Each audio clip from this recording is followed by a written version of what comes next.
In this video, you will learn about the DNA fingerprint technique, also referred to as the restriction fragment length polymorphism, or RFLP.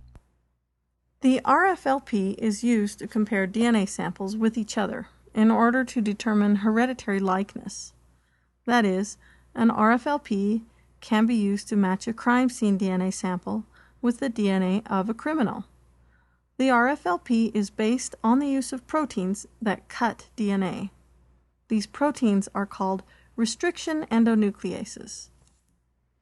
A restriction endonuclease is not only able to slice DNA, but it recognizes an exact sequence of nucleotides on DNA and slices the DNA at the same place on that sequence every time.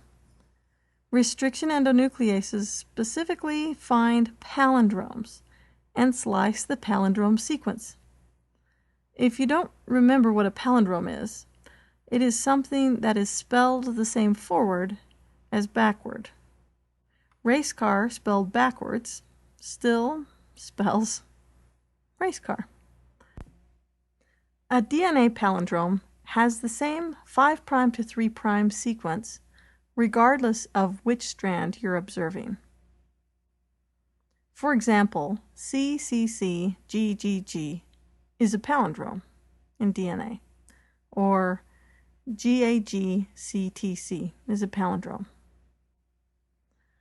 The restriction endonuclease sits on top of the palindrome that it recognizes and slices the DNA. In a long string of DNA, there are many occurrences of the same palindrome. But if you happen to have a single nucleotide change in the palindrome compared to someone else at one location, then the restriction endonuclease will pass by without slicing the DNA. This means that some pieces of DNA are longer than others if the endonuclease skipped it. You can chop up DNA into fragments with restriction endonucleases and then separate the fragments by size by running the cut DNA samples on a gel. Your DNA will always have the same series of bands, the same size, with the same restriction endonuclease cuts, while your classmate will have his or her own pattern of bands. These bands of DNA, or DNA fingerprint, allow forensic scientists to match a crime scene DNA with a certain pattern to the DNA pattern of a suspected criminal. Here is an example of a gel with a molecular weight ladder, crime scene DNA, and DNA from 4 suspects. You may wish to pause the video here so you can study the gel and you can decide who is the guilty party. Once you think you know, then resume the video and see if you're right.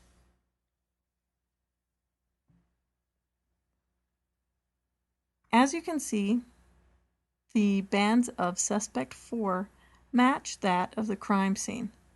So this data provides supporting evidence that suspect 4 is the guilty party.